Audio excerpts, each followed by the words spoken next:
1972 সাল থেকে 75 সাল পর্যন্ত আওয়ামী লীগের যে দুঃশাসন দেখেছে, যে লুটপাট দেখেছে, হত্যা দেখেছে, গণতন্ত্রের হত্যা করা দেখেছে, এবং সবশেষে সমস্ত রাজনৈতিক দলগুলোকে নিষিদ্ধ করে দিয়ে একটিমাত্র দল বাকশাল তৈরি করেছিল। বন্ধুগণ, সমস্ত পত্র পত্রিকা বন্ধ করে দেওয়া হয়েছিল। বসুন্ধরা ডায়াপেন্ট এখন আরো উন্নত। এই হট এয়ার থ্রো টপশিট দ্রুত শোষণ করে সোনামণিকে দেয় কোমল অনুভূতি।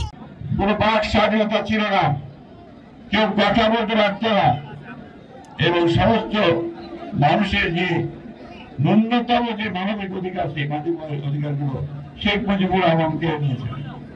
শহীদ প্রেসিডেন্ট জিয়াউর রহমান আমাদেরকে সেইখান থেকে মুক্তি দিয়ে একটা গণতান্ত্রিক বাংলাদেশ নির্মাণ করার কাজ শুরু করে দিলেন।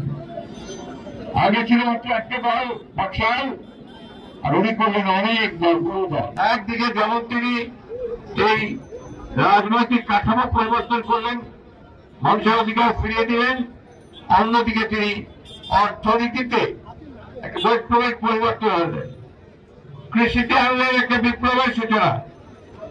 যে বাংলাদেশে 1974 সালে ভয়াবহ দুর্ভিক্ষ হয়েছিল, লক্ষ মানুষের না খেতে পেয়ে মারা গিয়েছিল আওয়ামী লীগের দুঃশাসনের কারণে, সেই বাংলাদেশে 75-76 সালে তিনি উদ্বৃত্ত ধান উৎপাদনের দেশে পরিণত করলেন এবং বাংলাদেশ থেকে ধান রপ্তানির ব্যবস্থা করলেন।